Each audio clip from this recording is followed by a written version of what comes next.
Welcome back to another episode of Pokemon Trivia Facts that become less factual as the new games come out.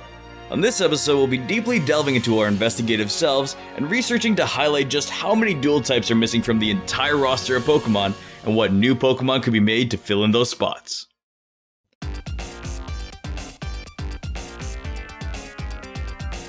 Pokemon has introduced a total of 18 single types into the mix to give to these loved creatures. Altogether, those types can be combined into 171 different combinations for any new Pokemon being brought into the mix. And with that many possible combinations, we've gotten to a total of 154 different ones used on Pokemon to this day, leaving us with just 17 dual types that are not being used by any Pokemon. With the Sword and Shield expansion bringing in brand new Pokemon, and the possibility of more, we'll be listing every unused dual type there is, and discussing and showing how these could be made into new species of Pokemon for any future Pokemon generations and the expansion. Finally, with our help, Game Freak can achieve a 100% badge on designing every possible type there can be. Until they make like wood and shy types. We'll be starting with the type that's pretty typical to encounter at the start, Normal. Normal types are known for being very basic, and their common go-to designs are usually based after animals, but can sometimes have different origins or complexions to stop them from all looking exactly the same. When given a second type, they'll focus on being that instead, thinking you won't notice that they're trying to hide the fact that they're a normal type. The types needing to be added onto normal to complete this type are Steel, Ice, Poison, Bug, Ghost, and Rock, bringing in a total of 6 dual types that have not yet been created, and crowning Normal as the type with the largest amount of missing characteristics. Normal Ice is a real calling for an iced up husky with a lighter color to fit the type. Dogs are always lovable, Snow is lovable too. Snow dogs, good direction. We'd have to make its fur brown and add on some ice decals like Mega Houndoom's outfit, but frozen, to give it a good balance of normal and ice. They have already made a polar bear and that's not a normal type, so it's expected to assume Game Freak would want to make one with this combination, have a base normal type look, and then add on ice to be its outer shell. Even a pure white Arctic wolf would likely be a solo type. The elements of what make a Pokemon a normal type are pretty up in the air and depending on if Game Freak lands on heads or tails. For a classic normal brown husky with an ice suit, its stats would be focused on attack and speed as a typical normal type dog Pokemon, but nothing else.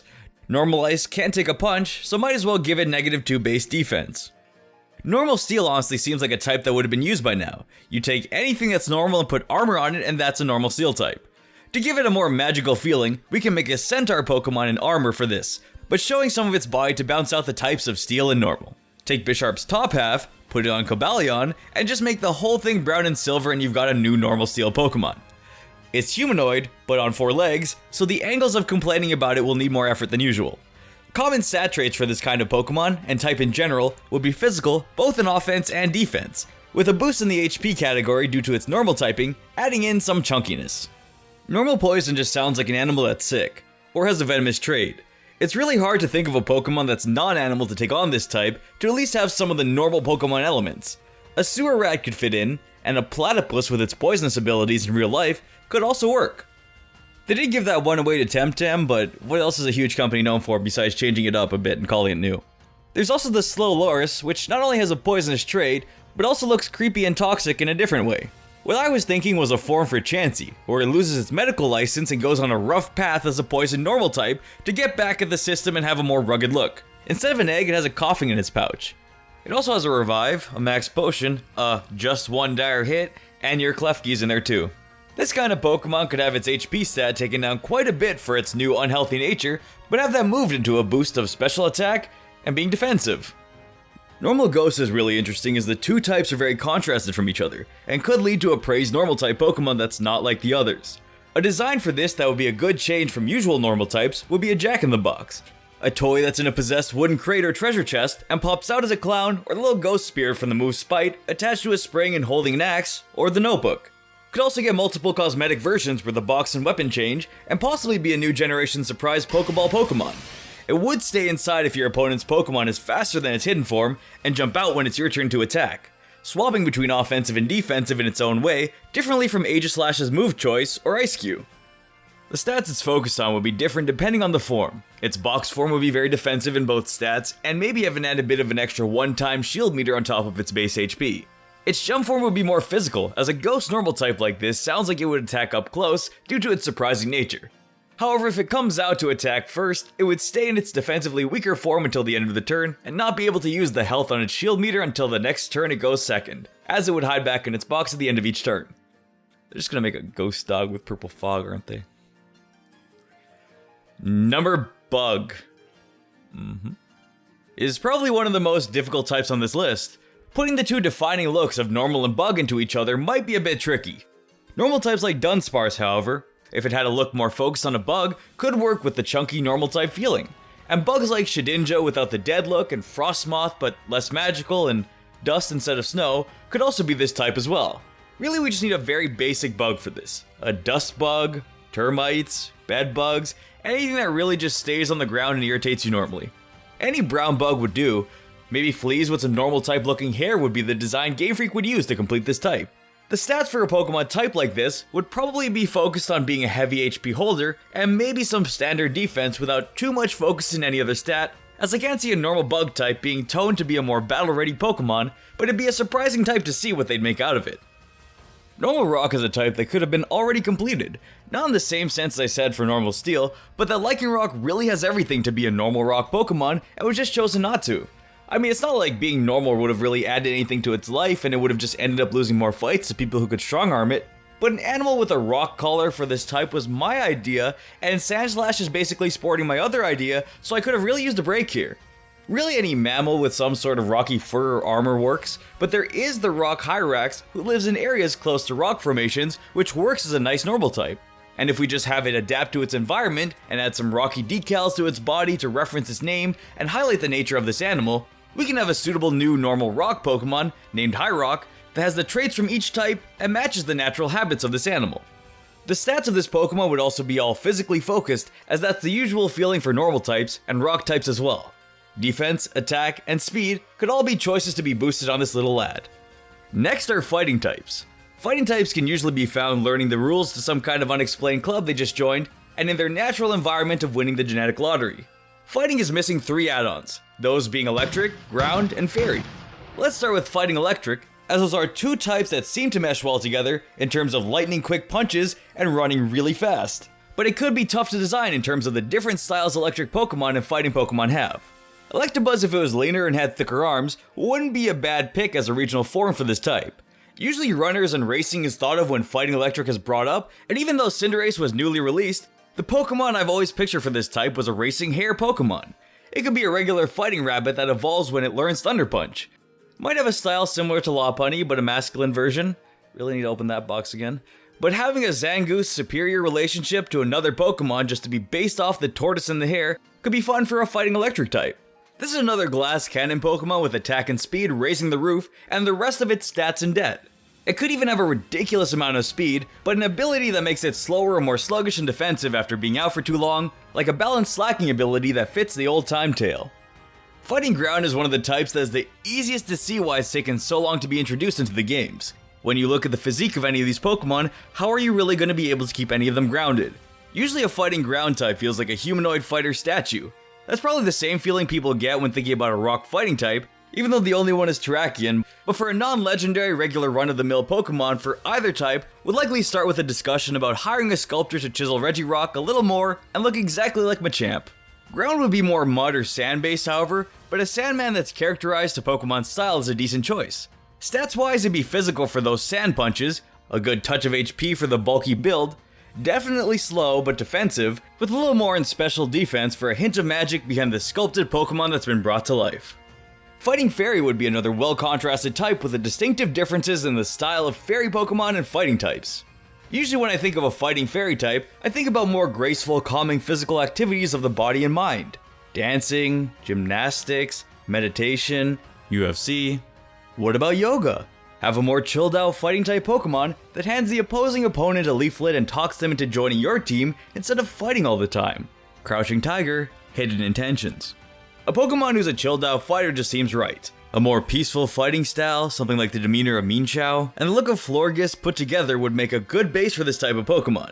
And both could be regionally form changed into a Fighting Fairy if they had more focus on each other's types. The stats for this type of Pokemon would be above average speed, even though it likes to take things slow, with more special attack and a lot of special defense just to have that inner peace and calm mind. With Fighting Fairy being the previous missing type, let's jump into Fairy's other missing combinations, as it has 2 more dual types that are needed. Fairy is the newest type added into Generation 6, which brought the total number of types up from 17 to 18, and brought the number of anxious Pokemon players down. Fairy Pokemon are known for telling normal types to enroll in their type so they can be their own boss. In addition to fighting, Fairy is missing ground and fire. Fairy ground might be a hard one to pick a species for. You'd want to put the right amount of radiating grace to really encapsulate the type. A mythological mud golem could be toned to embody the fairy type, but a pretty simple, not too over the top form could be some humble gnome-like creatures with gender forms. There's a Smurf, there's Smurfette, what about the gnomes from Hammerheads? The ground typing can be attributed to their gardening careers, and the mythological fairy tale spirit can be rejuvenated in a very cartoon-like look. They could evolve into bigger, strong gnomes, either branching off for their genders depending on the first one you get, or just be another Meowstic. Their stats would be bulkier to be a status-inflicting type of Pokemon. HP, defense, maybe a bit more special defense, and while they might not have the highest offensive stats or speed, their special attack would be higher than their attack just to encompass their magical attributes. Fairy Fire is a tough one to really find the perfect Pokemon for. Just about every mythological creature that could have some folklore fairy traits with fire properties is covered in Pokemon. A phoenix, fire foxes, mythical salamanders, dragons, a Cerberus might as well be covered by Arcanine too, and even when we get to food, we've already got creme brulee, so what else is there? A chocolate lava cake? While all of these species can definitely be well adjusted to be a more lore-based mythical fairy type creature, a real introduction Pokemon to this type that would live up to how astonishing this type could be would be a Fire Angel. Maybe a very animated looking creature that fairy types are known for, but with flame highlights and fiery wings that are retractable like Typhlosion's neck. And also having it hiding its flames, turning them on and off could really bring in a lot of excitement and create a majestic, non-evolving mythical Pokemon like a bigger Celebi, or even a legendary one that feels like a Fairy Fire Cresselia. This Pokemon would just have to be a special attacking sweeper that can tank more with its special defense than its regular defense. To continue the streak of adding onto the last type, Fire is also missing one more type, which is Grass. Fire types are known. Very well known. Fire Grass is just one that felt right for the Alola region. Tiki torches, totems, little campfires, burning through that money in your wallet just to go on vacation, all suitable Pokemon designs for this type. Fiery trees, non-possessed jack-o'-lanterns, piranha plants from Paper Mario, and burning cacti are all considerable additions for this. However, I think a humanoid feminine-looking Pokemon who's a gardener and having her style be based after the Calceolaria would be a charming design with a passionate gardener who fires up when you try to destroy the plants around her. This type of plant is one that's native to volcanic regions and called the Lady's Purse, so either having the grass and fire types displayed in an outfit based on this plant's color schemes, or having it be the rounded bulb it is, as the bottom half of her body and she pops out of it if you step on her, or other plants around it, like a Gigantamax Appletoon, will be decent designs to set ablaze. Its first stage could be without the flames, and more innocently shown in the rounded bulb, but evolves with a fire suit and a temper to avenge all those plants we forgot to water. As this is a more protective Pokemon with a spirit-like self and consciousness for nature, it would have high special attack that could even be boosted along with her speed when angered by the destruction of nature and turning into a fiery rage. Below defensive stats, as this Pokemon will be more delicate due to the nature of flowers and plants. After that, we're clearing up some types that were in other sections with Rock, who is missing a normal type addition, but also a ghost type. The traits of Rock types do include a few problems, but that's common amongst anything. Who of us truly does not have problems as well? If you don't have any problems, feel free to post the first comment. Rock Ghost is another type to have the possessed nature. You can usually find ghosts around gravestones, so these types are pretty familiar with one another. Even Spiritomb is a Pokemon that could have been an appropriate design for this type, or Configrigus, or Runerigus. If someone happened to accidentally hit the rock button on their keyboard in the email to Masuda on what type these Pokemon would be, none of them would have been questioned. Runerigus does, however, hold that look of a ghost tablet with an engraved caricature written on it. So similar to that idea, a line from ancient Egyptian hieroglyphics could be used as a good base. A ghost line with a rock mane and rock attire sounds like a change from what's usually given to ghost types and could be so different from other line Pokemon in looks and color scheme. There really aren't many straight up animal ghost Pokemon, and I know a mountain lion might be the speedrun strategy for a normal rock Pokemon, and maybe if we're going for Egyptian Pokemon, a Sphinx or cat would be standard to guess. However, a large ghost spirit line with that rock mane and ancient lore integrated into it and stylized around that would make a great late game Pokemon and the first stay on all four animal focused ghost design. Stats for the rock spirit line would be primarily physical, with high HP for its hefty build and more physical defense, as that rock typing adds a bit more of an alive mortal spirit look, like it was called back from its engravings and summoned like a fossil Pokemon, except instead of revived, it was awakened. The next type we have is Poison. Poison is now missing a total of 3 additional types, as this is the type that had the second highest number of unused dual types until Galarian Slowbro. I also had a section for a new Poison Psychic type Pokemon here, and a different intro to this video, but as you can see, this video is already working, giving Game Freak more type combinations to use. Even before I upload this video, actually. I don't know how they're listening to me. Basuda? Are you upstairs? We've talked about normal Poison, but the other ones that are missing are Ice and Steel. Poison Ice could just be an olive inside an ice cube, but we're going to take the animal route for this one, as a wood frog would have the right traits to incorporate the quirks of each type. Having a poison frog but with the Arctic adjustments the wood frog makes, where it adapts to the winter by freezing itself, and a little modification to have some poisonous abilities that other frog species have, could make for a well-rounded 4-legged poison type. A frog evolving all the way up into a Pokemon the same bulky size as Seismitoad but on all 4s, colored purple, and having the ability to freeze itself would make for a fine Pokemon that has the priority on poison with the attributes of ice. The wood frog's stats would make it more of a special attacker and with a little bit more speed than the toad, but HP and special defense might be its more focused stats to sustain itself while poisoning opponents as this venomous ice frog. Poison Steel's most notable fan-made Pokemon to know this unused type by is the Mukmag evolution and any form of Pokemon that looks like a can of toxic waste. I think we've got to move over to a Pokemon that's based on an armored tank beetle or a scarab tank from Halo. Drapion sleeked up in purple armor would really fit this type, but that beefy hunched over look a beetle with a shell can have as a tank, maybe even have a cannon to shoot its venom, would make for the perfect Poison Steel type. That shy and calm but sturdy mood it could have while it slowly moves into battle, lowering its shell to protect itself, would make for a cooler introverted looking Pokemon that would stand out on the chiller side of designs rather than being a super extroverted ravaging Pokemon. Kind of like a tranquil Golisopod on all 6. This would be a very slow Pokemon that's hyper defensive in both stats. In terms of whether attack or special attack is focused, it would primarily be a status wall, but could be even on both offensive stats, or a little more in physical attack for the machine tank look, but special attack might be fitting too actually, having the slow tank stay sturdily in its place and shoot out some sludge bombs and flash cannons from afar. The final type we have to complete this list is Bug.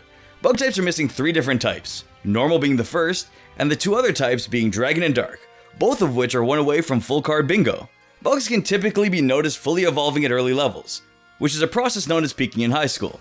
You can usually find them hiding out on routes and forests during the early game and being deposited into your PC after the second gym. Bug Dragon is not only a frequently hoped for type to appear, but also the only dragon type that doesn't exist. Seeing any dragon type be created, even when the typing they have already exists, feels like a precedent in any new Pokemon game's Pokedex. With that, the bar is set pretty high for a new dragon type, especially a brand new dragon dual type. What if we took Wishy-Washy's idea of a form change, but instead of a fish into fish, it's bees into a dragon? Maybe Scarabs turning into a mythical creature like a dragon will be a little bit more lore-based, but a good base for a dragon not made of 1,000 bugs would be a black soldier fly, toughened up and being designed as a strong, serious-looking dragon-bodied bug. We've talked a lot about Flygon's bug species, dragonflies, and even Naganadell's shiny, and while all of these are prime examples of what an expected bug dragon might be, I feel like a soldier fly, which is one of the more beneficial flies there is, with that sleek black color and maybe a more sculpted head to give off that dragon feeling, could do well to be turned into a 2-stage or a 1-stage dragon Pokemon that can fill the spot without looking like it was only added in for a new type. Armored shell bugs could also work, maybe with a dreadnought-shaped body for a shelled dragon bug, but for this long-awaited type, a leaner fly dragon creature would be more appealing. The stats would be another fast physical sweeper, the fly racing through the air to expel bug bites and dragon claws, and would highlight its lighter look to be a sleek black dragon soldier. The last type out of all the games that needs a new Pokemon to complete every type there can be is Bug Dark. The Dark type being added into bugs could really create a Pokemon that's more on the higher end of bug types and has a more refined rare look. You know Monstar from Paper Mario? What if we turn all the Star Kids into bees? It'd be more likely that a bunch of shadows actually turns into a Dark Bee beast, but a more serious Pokemon that could be an endgame Bug Dark Pokemon with a higher level requirement to evolve would be a huge Abyssal Demon with a Mantis upper body. The multi-leg creature waddling around scaring your opponent would really illustrate the combination of the 2 types people fear the most. The stats would have to be thrown all into attack and speed. It might have a bigger bill for some bulky properties, But just being an incredibly fast creature running on all four legs that jumps at you in a swarm, or chases you away from the tome it's protecting, or its king-like evolution, makes a real threatening presence. It doesn't even have to be an evolution actually. We could have two separate Pokemon that are related to each other. A smaller Abyssal Mantis, and a larger looking boss one at the end of a temple. Just like a bunch of little protective Carbink soldiers around a Diancie. I know these last two new types have the exact same stat spread, but imagine this running at you in the overworld of Sword and Shield. That looks exactly what it'd look like to have a dark bug, or a dragon bug, or a bug in general chasing you. Especially a bug with a dark story. This concept will be able to project that fearing design of dark types into a Pokemon while being colorfully created to rival the legendary late game feeling of Volcarona, with less on the wondrous magical look, but more on the idea of a strong brute forcing guard and their king. With all these designs for the new types that could be introduced into Pokemon, but we've also learned that Game Freak could use a few ideas, so let's try to hit a record number of likes on this video and share it to Pokemon's Twitter or under their door to really help them along with the process of completing the Pokedex in a new way. These were all the unused dual types in Pokemon.